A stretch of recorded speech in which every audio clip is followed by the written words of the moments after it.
नमस्कार सभी लोगों को। यूनिट 5 का PYQ का डिस्कशन है ये, और अभी 2022-23 तक का डिस्कस करूंगा। उसके बाद 23, 24 और 24, 25 का सेपरेट।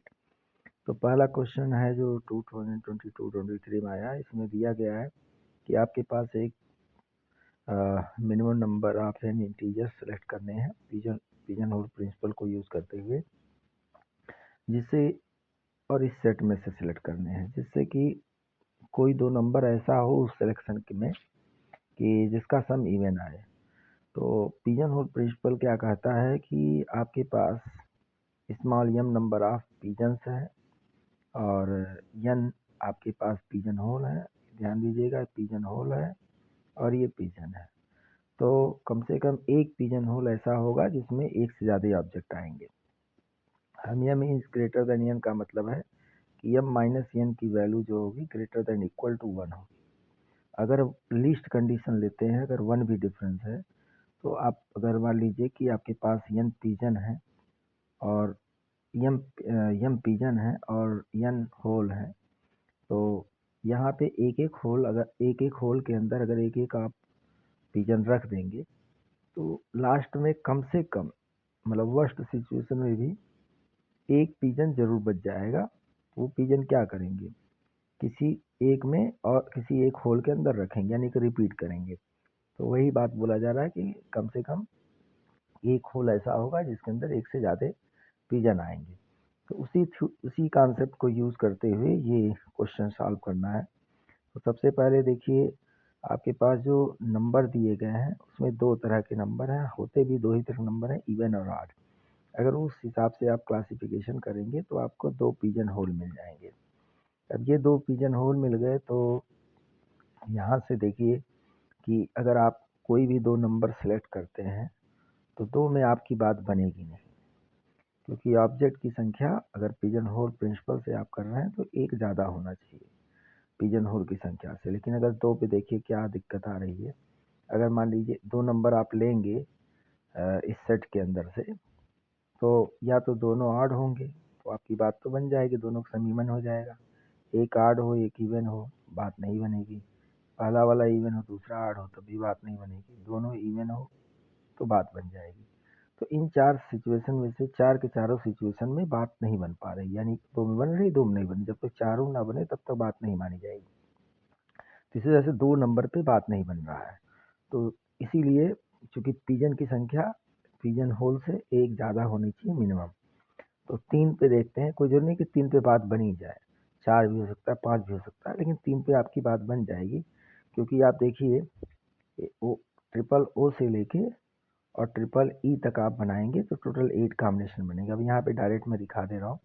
अगर मान लीजिए दो नंबर इसमें सेलेक्ट किए एक इसमें सेलेक्ट किए, तो दो जो ऑड इसमें सेलेक्ट कर रहे हैं तो आपके पास ऑप्शन है, दो ऑड है एक इवन है, दोनों ऑड जोड़ेंगे इवन मिल जाएगा।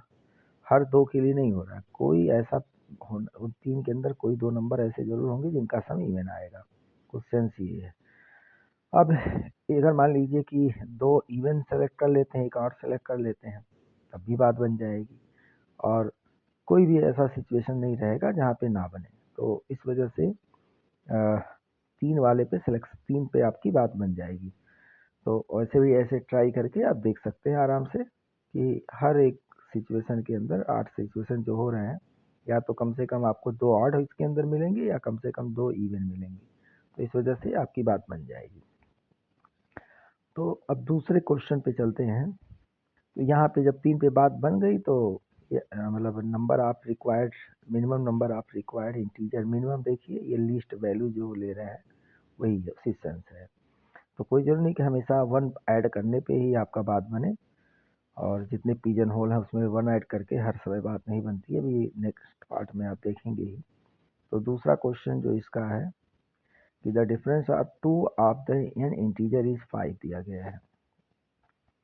तो एन इंटीजर, अब उसमें से कोई भी दो इंटीजर ऐसा, आप मिनिमम कुछ इंटीजर इसमें से लेने रहेंगे कि उसमें दो ऐसे इंटीजर जरूर उपलब्ध रहेंगे जिनका डिफरेंस 5 जरूर आएगा।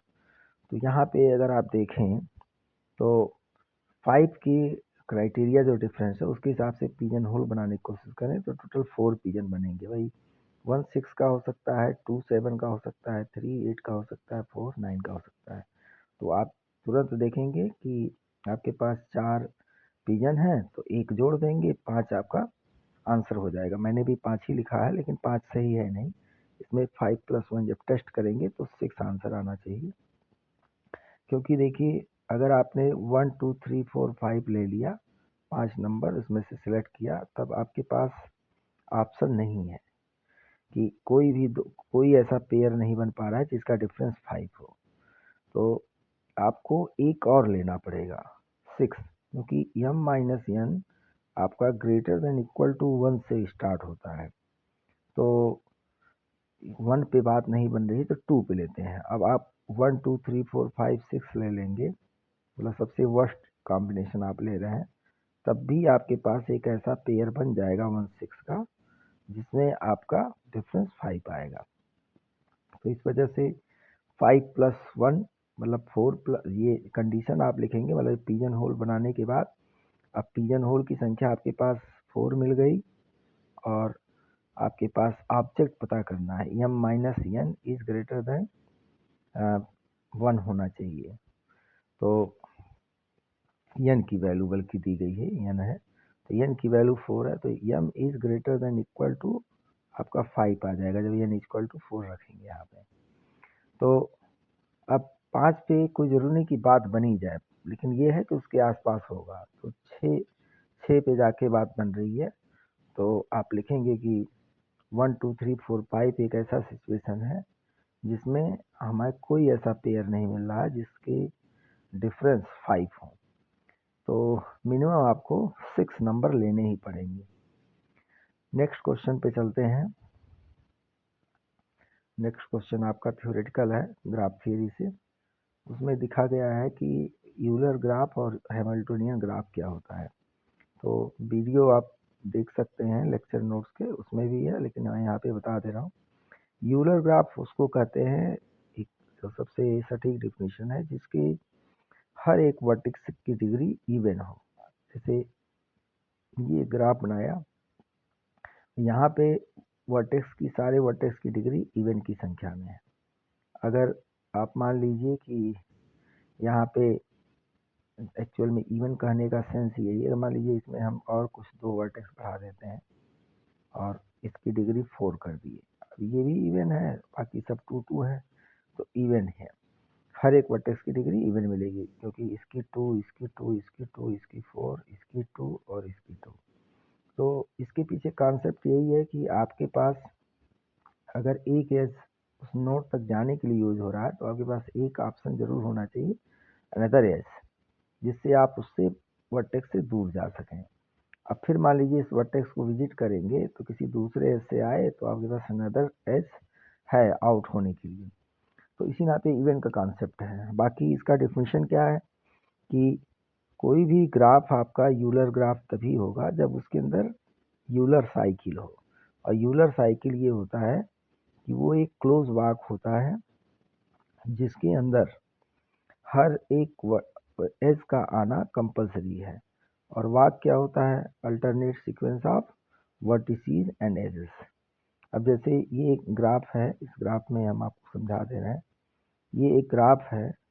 अब यहाँ पे ये वर्टेक्स है, इतने सारे वर्टेक्स हैं ए बी सी डी, और ये हर एक वर्टेक्स का अगर आप देखेंगे तो इवन डिग्री होगा। इसका भी 2 है, इसका भी 2 है, इसका 4 है, इसका भी 2 है, इसका भी 2 है। तो ये एक यूलर ग्राफ है।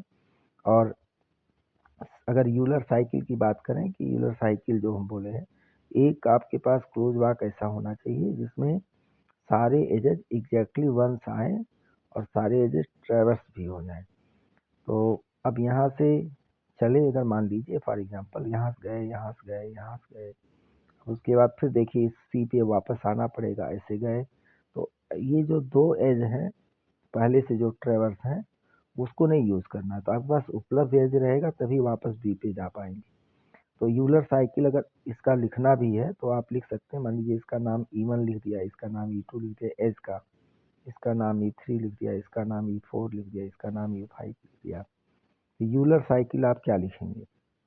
कहेंगे कि ये ग्राफ यूलर साइकिल कंटेन करता है, लेकिन कौन सा यूलर साइकिल? बी से शुरू किए आप और उसके बाद E1 एज ट्रेवर्स किए, फिर ए पे गए, फिर E2 एज ट्रेवर्स किए, फिर सी पे गए, फिर आपका ये इसका नाम नहीं लिखा गया, इसका नाम चलिए E6 लिख दे रहे हैं।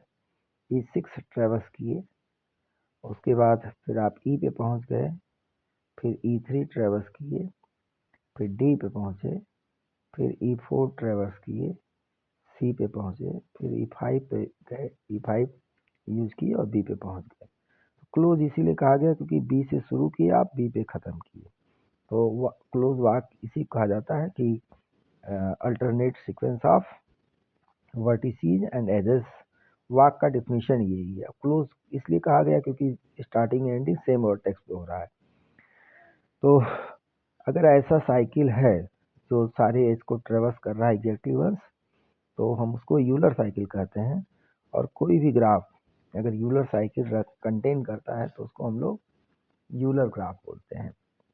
अभी आप इसी में देखिए, अगर किसी को ये ग्राफ बनाते हैं जिसमें इवन डिग्री ना होके 8 डिग्री, जैसे यही बना दिए, अब ए बी सी डी, तो आपके पास ऑप्शन नहीं होगा कि इस हर एक एज को ट्रेवर्स कर सके। अब मान लीजिए जैसे हमने ट्रेवर्स करना शुरू किया यहाँ से ए से बी पे गए, बी से सी पे गए। अब आप या तो इधर जाएंगे, इधर गए तो डी तक जाने के लिए कोई ऑप्शन अब नहीं बचा। और मान लीजिए अगर आप पहले डी की तरफ ही मुड़ गए होते तो आप ए के पास वापस जाने के लिए ए से गए, बी पे गए, फिर डी पे गए। अब डी से सी पे जाने के लिए आपके पास ऑप्शन नहीं, क्योंकि हर एज एग्जैक्टली ट्रेवर्स करना है। तो इवन जो कॉन्सेप्ट इसीलिए है, एक अगर रास्ता जाने के लिए है तो फिर एक न्यू रास्ता वहाँ से दूर जाने, अगर वर्टेक्स की तरफ गए इस एज को यूज़ करते हुए, तो अनदर एज होना चाहिए जिससे आप उससे आउटगोइंग हो सकें। फिर अगर इसी वर्टेक्स को विजिट करना है, किसी दूसरे एज से आएंगे तो फिर एक एज होना चाहिए जिससे आप उससे दूर जा सकें। तो जब भी आपको मिलेगा पेयर ऑफ नंबर में एजेस मिलेगा, तो इसीलिए हर एक वर्टेक्स की डिग्री इवन होनी जरूरी है। फिर इसके बाद देखिए हैमिल्टोनियन ग्राफ है। तो यूलर ग्राफ पे जो आपका एप्लीकेशन है वो हम चाइनीज पोस्टमैन प्रॉब्लम को सॉल्व करने में करते हैं।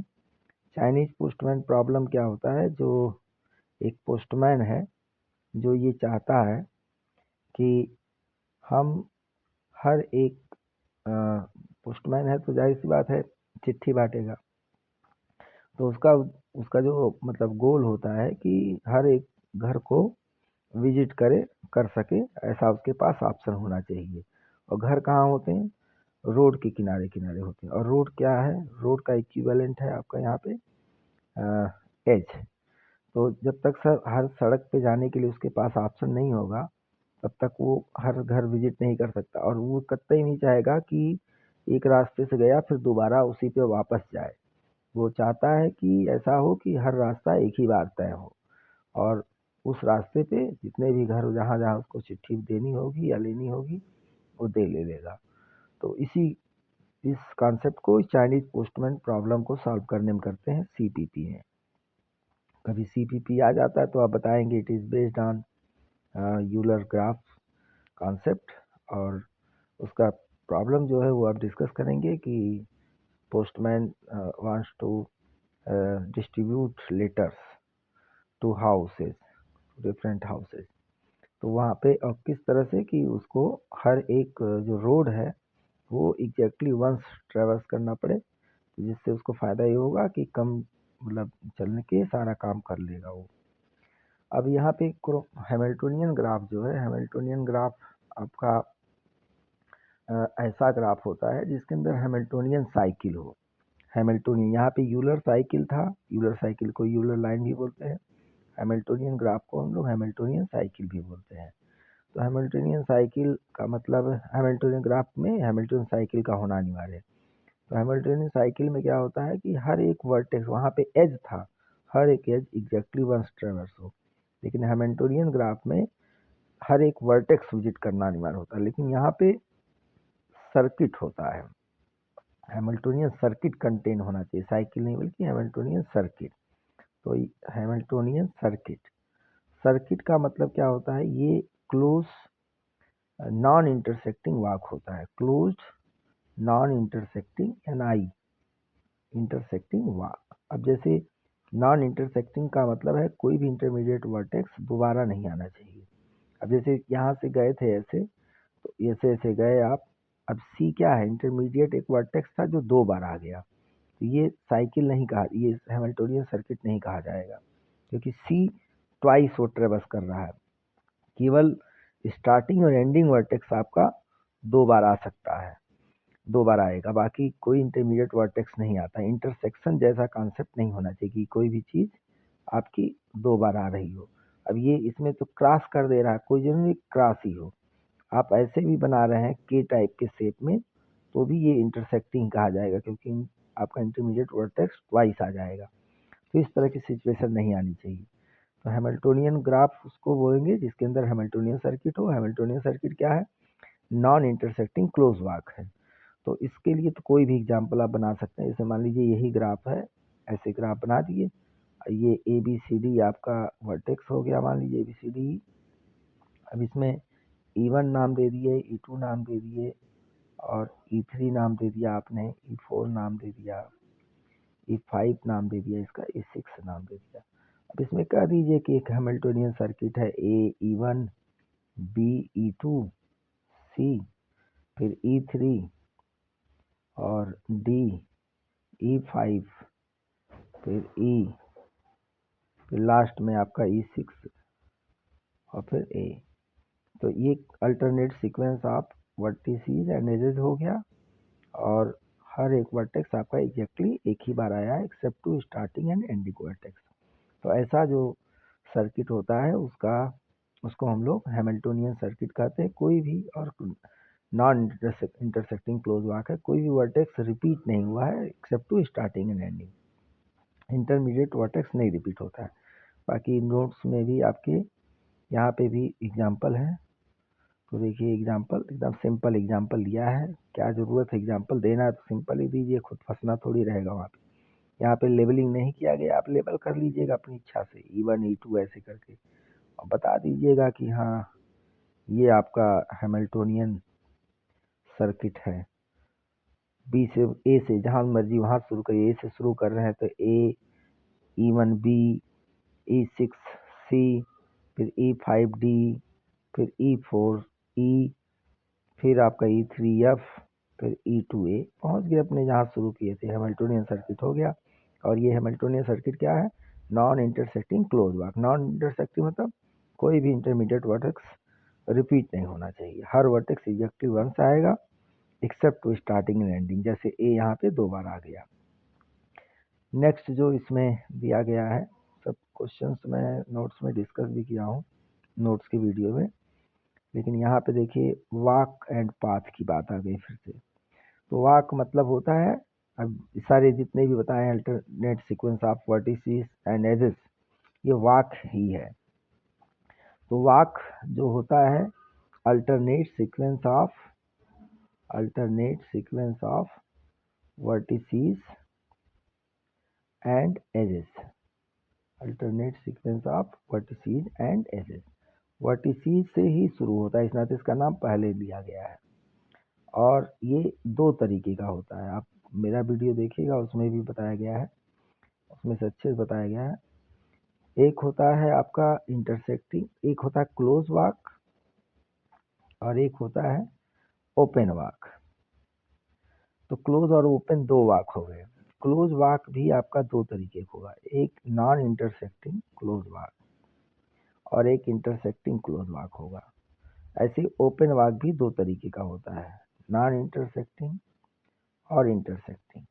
तो नॉन इंटरसेक्टिंग जो ओपन वाक है, नॉन इंटरसेक्टिंग ओपन वाक, ये ऊपर आप वाक पढ़ रहे हैं, तो वाक मैं लिख दे रहा हूँ। और देखिए non intersecting open walk is known as path, उसको हम लोग पाथ बोलते हैं। तो और non intersecting close walk is known as circuit. तो ये आपको बताया भी जा चुका है। बाकी ये alternate sequence of vertices and edges होता है। अब इस ग्राफ के अंदर हम आपको बता दे रहे हैं कौन सा नॉन इंटरसेक्टिंग है, कौन सा इंटरसेक्टिंग है, क्योंकि इसमें दोनों सिचुएशन है। तो ये जो ग्राफ है देखिए ध्यान से, अगर आप बी ए सी ई डी सी आ गया तो इंटरसेक्टिंग हो गया, क्योंकि सी रिपीट हो गया। कोई भी इंटरमीडिएट वर्टेक्स जब भी रिपीट होगा तो वो आपका इंटरसेक्टिंग हो जाएगा। और अगर मान लीजिए कि आप यहाँ पे एजेस, जैसे हमने अभी बताया था, एजेस का नाम लिख दीजिएगा तब बोलिएगा, क्योंकि alternate sequence of vertices and edges होते हैं। अगर आप ओपन वाक का डिफिनीशन देना चाहते हैं तो दे दीजिए, E1 E2 लिख दीजिए और E3। अब ये BE1A C E3E ये आपका नॉन इंटरसेक्टिंग ओपन वाक हो गया, कोई भी इंटरमीडिएट वर्टेक्स रिपीट नहीं हुआ। और अगर आप E से यहाँ भी आ गए E4 और D और ये E5, अगर E से E4 D E5 C तक आ गए तो ये नॉन इंटरसेक्टिंग ओपन वाक हो जाएगा। ओपन क्यों कहा गया? क्योंकि बी से शुरू किया गया था और बी पे पहुंचा नहीं है। क्लोज तभी होता है जब स्टार्टिंग एंडिंग सेम पे हो, सेम वर्टेक्स पे हो। तो सेम वर्टेक्स पे अगर नहीं एंड हो रहा है जहाँ से शुरू किया है तो वो ओपन हो जाता है। भले ही आपको देखने में लग रहा है कि यहाँ तो सर्किट बन रही है, लेकिन आपका ये नॉन इंटरसेक्टिंग नहीं बल्कि इंटरसेक्टिंग ओपन वाक रहेगा। और यही अगर आप बी से शुरू करके सी ई पे चले जाते हैं तो आपका नॉन इंटरसेक्टिंग ओपन वाक रहेगा। आप ए से बी तक ही केवल जाइए तब भी नॉन इंटरसेक्टिंग ओपन वाक होगा। बस शर्त आपको पता होना चाहिए कि एक में आपका स्टार्टिंग और एंडिंग सेम पे होता है तो क्लोज होता है, और डिफरेंट पे होता है तो ओपन होता है। और इंटरमीडिएट वर्टेक्स अगर वंस एक से ज़्यादा बार आ गया तो इंटरसेक्टिंग हो जाता है। अगर इंटरमीडिएट वर्टेक्स कोई भी रिपीट नहीं हुआ तो वो नॉन इंटरसेक्टिंग होता है। और नॉन इंटरसेक्टिंग ओपन वाक ही आपका पाथ होता है। एग्जाम्पल आप दे दीजिएगा। बाईपार्टाइड ग्राफ हमने डिस्कस भी किया था पहले भी। तो बाईपार्टाइड ग्राफ वो ग्राफ होता है जिसमें सेट ऑफ वर्टिसेस को दो हिस्से में आप बांट सकें, V1 और V2 में, इस तरह से कि V को हम दो पार्ट पे पार्टी, मतलब बाईपार्टाइड मतलब बाई मतलब दो, पार्टाइड माने पार्टीशन करने योग्य, V को दो हिस्से में बांट सके V1 और V2 में, सच दैट कि V1 intersection V2 equal to 5 होना चाहिए। पहली शर्त यही है कि V1 और V2 का इंटरसेक्शन 5 होना चाहिए। दूसरी है शर्त की each vertex, each edge in E, capital E, for all बल्कि लिख दे रहे हैं, each edge in capital E have one end vertices in V1 and another end vertices in V2। तो उसको हम लोग बाईपार्टाइड ग्राफ बोलेंगे। तो इसका एग्जाम्पल सबसे बढ़िया है, डब्लू शेप में बनाइए आप ग्राफ, जैसे यही हमने बनाया डब्लू शेप में, सबसे आसान ग्राफ है। ये V1 लिख दिया, इसका नाम V2 लिख दिया, इसका नाम V3 लिख दिया, इसका नाम V4 लिख दिया, इसका नाम V5 लिख दिया। ये आपका मान लीजिए E1 हो गया, इसी तरीके से E2 हो गया, और ये E3 हो गया, और ये E4 हो गया। अब इस ग्राफ को दो हिस्से में, ग्राफ के वर्टिसेस को दो हिस्से में ब्रेक कर लिया। एक में V1 V2 V3 रख दिया, और एक में आपने V4 V5 को रख लिया। अब आप देखिए कोई भी वर्टेक्स कॉमन नहीं है। V1 intersection V2 equal to आपका, अगर आप देखेंगे तो ये कंडीशन मेट हो गई, 5 आ गया। तो 5 आ गया, एक शर्त पूरी होगी। अब देखिए E1 को चेक करिए, E1 का एक एंड वर्टिसेस V1 है, दूसरा V4 है। तो V1 इसमें है, V4 इसमें। इसी तरह से आप E2 देखेंगे तो E2 का भी एक एंड V4 है, दूसरा V2 है। तो V4 आपको यहाँ मिलेगा और V2 इसमें मिलेगा। फिर ऐसे E3 देखेंगे, E3 का भी एक एंड V2 है, यहाँ पे मिला, V5 इसमें मिला। फिर इसी तरह से E4 देखेंगे, E4 का भी एक एंड V3 है जो कि इसमें है, और एक एंड V5 है जो कि इसमें मिल रहा है। इसको हम लोग बाईपार्टाइट ग्राफ बोलते हैं।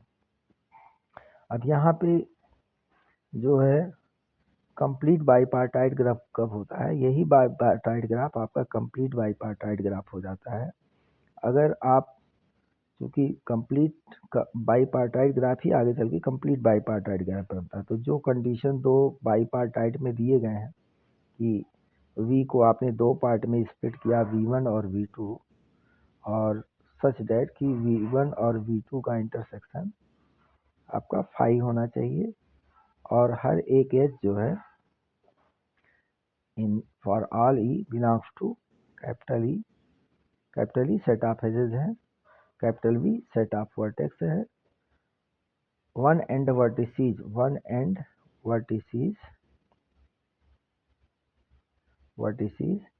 in capital V1 and another one in capital V2। तो ये शर्त तो बाईपार्टाइट में जो चल रहा है कंटिन्यू रहेगा, लेकिन अनदर एक कंडीशन आ जाएगा कि V1 के हर एक वर्टेक्स से V2 के हर एक वर्टेक्स पे एज होना चाहिए। जैसे शुरू में ग्राफ जो बनाए हैं ये वाला V1 V2 V3 और यहाँ V4 V5 लिखे थे, और ये आपका E1 था, E2 था, और ये E3 था, और E4 था। ये कंप्लीट बाईपार्टाइट नहीं था, सिर्फ बाईपार्टाइट था, क्योंकि V1 से V4 V5 पे एज है, लेकिन V1 से V4 पे है लेकिन V5 पे नहीं है। तो यह एज आपको जब तक दूसरे कलर से बना देते हैं, ये एज बनाएंगे तब जाके वो शर्त पूरी होगी।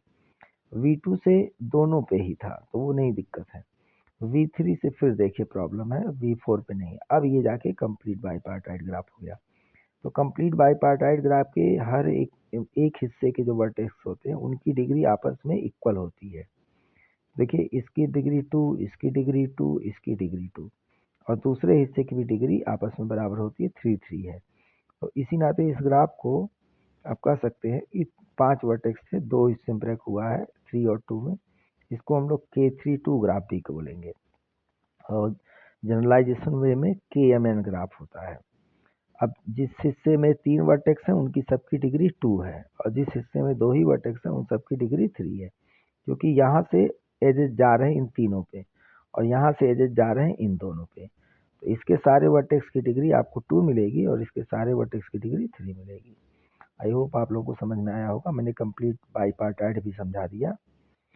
इसके बाद देखते हैं अनदर क्वेश्चन, कुछ हो खास तो उसको भी बता देते हैं। इसमें ग्राफ कलरिंग भी था क्या, हाँ यहाँ पे क्रोमेटिक नंबर भी था, वो छूट गया, उसको डिस्कस कर देते हैं।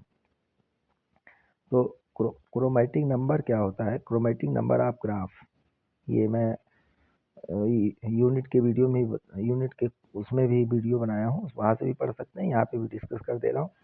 Chromatic number of a graph क्या होता है कि एक्चुअली में ग्राफ को हमें प्रॉपर कलरिंग करनी होती है। प्रॉपर कलरिंग का सेंस ये होता है कि हर एक वर्टेक्स को एक कलर असाइन करना होता है, और कलर इस तरीके से असाइन करना होता है कि किसी भी दो एडजेसेंट वर्टिसीज का कलर सेम ना हो। अब देखिए इसी ग्राफ में हम समझा दे रहे हैं, और यहाँ पे जैसे मान लीजिए कि इस वर्टेक्स का ग्राफ हमने इस वर्टेक्स को रेड कलर से कर दिया, तो अब C और B को रेड कलर से नहीं कर सकते हैं, तो किसी दूसरे कलर से कर दे रहे हैं, क्योंकि ए वर्टेक्स का कलर जो था, मतलब जो यहाँ पे A था उसका, चलिए इसको ब्लू बन गया, ब्लू ही कर देते हैं। तो A को ब्लू कर दिया गया। अब इसके बाद देखिए B और C को ब्लू नहीं कर सकते हैं, तो B को मान लीजिए रेड कलर से कर दिया, और इसी तरीके से C को अब ना तो ब्लू कर सकते हैं ना तो रेड से कर सकते हैं, किसी अनदर कलर से, क्योंकि दोनों का एडजेसेंट है। मान लीजिए इस कलर से कर दिया। अब E की बारी आई, E को किस कलर से करें, तो हमें नंबर ऑफ कलर जो यूज करने रहते हैं मिनिमम यूज करने रहते हैं। तो number of minimum colour required for proper colouring of a graph is known as chromatic number of a graph. What is proper coloring? Proper coloring is that every vertex is colored with some color, but two of the adjacent vertices must not have same color. मतलब दो जो vertex हैं जो एक दूसरे के adjacent हैं उनके कलर सेम नहीं होने चाहिए। तो यहाँ पे देखिए आपने उस शर्त को पूरा किया। अब ई के कलर को चूंकि कलर मिनिमम करना, तो आपके पास देखिए फ्री हो गया, रेड और ब्लू वाला फ्री हो गया। तो रेड ब्लू में से कोई ना कोई एक यूज कर सकते हैं। मान लीजिए ब्लू हमने यूज किया, तो इसको ब्लू से कर दिया। अब देखिए ये आपका वर्टेक्स था, दो किसी से जो भी जिससे भी एडजेसेंट है, एक तो पर्पल कलर से एडजेसेंट है, तो सेम कलर के एडजेसेंट नहीं हुए। अब डी को देख लेते हैं। डी को मान लीजिए रेड कलर से कर दिया, तो डी को पर्पल से कर नहीं सकते, ना ब्लू से कर सकते हैं। तीन कलर में आपका कलरिंग हो गया। इसमें देखिए नाम रखते हैं तब आपको ज़्यादा समझ में आएगा, पुराना नाम भूल जाइए, जो भी नाम हम लिख देंगे वही मानिए। ABCDE। तो ये जो चार कलर हैं तीन कलर, तो क्रोमेटिक नंबर को हम चाई से डिनोट करते हैं। Chi of G of this graph is equal to 3 हो जाएगा, क्योंकि तीन कलर में आपका प्रॉपर कलरिंग हो गया। और यहाँ पे देखिए ए का एडजेसेंट है, ए के एडजेसेंट में बी और सी है, और ए के एडजेसेंट जो दोनों वर्टेक्स हैं वो डिफरेंट कलर के हैं। बी का एडजेसेंट ए सी है, सब आपस में डिफरेंट कलर का है। सी का एडजेसेंट ए है, तो सी ए का कलर मैच नहीं करना चाहिए। अब सी का एडजेसेंट डी भी है, तो सी डी का कलर, ये नहीं कि ए डी का कलर आप मैच कराने लगिए। ए डी का कलर मैच करेगा कोई दिक्कत नहीं, सी और डी आपस में एडजेसेंट है, मतलब किसी भी दो एडजेसेंट वर्टिसेस के कलर सेम नहीं होने चाहिए।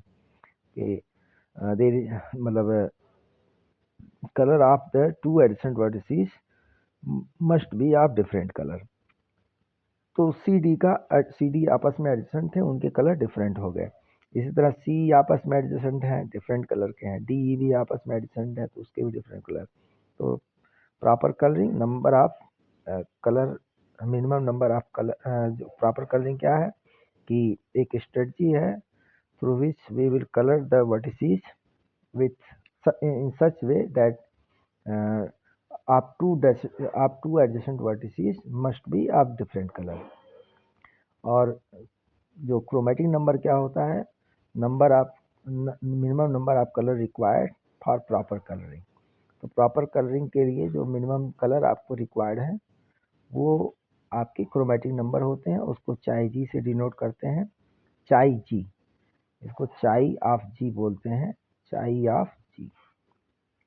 तो चाई ऑफ जी इक्वल टू हो जाएगा 3। तो ये दो क्वेश्चन हमने आज डिस्कस किया, बाकी नेक्स्ट वीडियो हम डिस्कस करेंगे।